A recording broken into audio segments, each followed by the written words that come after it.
بسم الله الرحمن الرحيم يسبح لله ما في السماوات وما في الأرض الملك القدوس العزيز الحكيم هو الذي بعث في الأميين رسولا منهم يتلو عليهم آياته ويزكيهم ويعلمهم الكتاب والحكمة وإن كانوا من قبل لفي ضلال مبين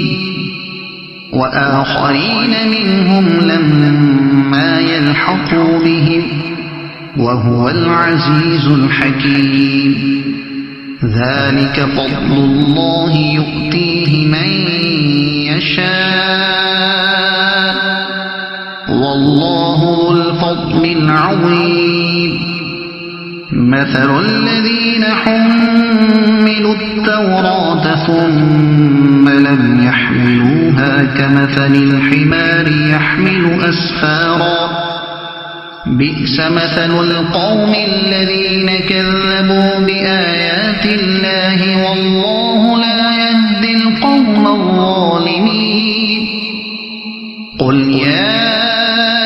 أيها الذين هادوا إن زعمتم أنكم أولياء لله من دون الناس فتمنوا الموت إن كنتم صادقين ولا يتمنونه أبدا بما قدمت أيديهم والله عليم بالظالمين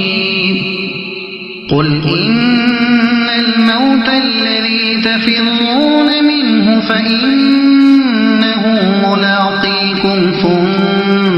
تردون إلى عالم الغيب والشهادة فينبئكم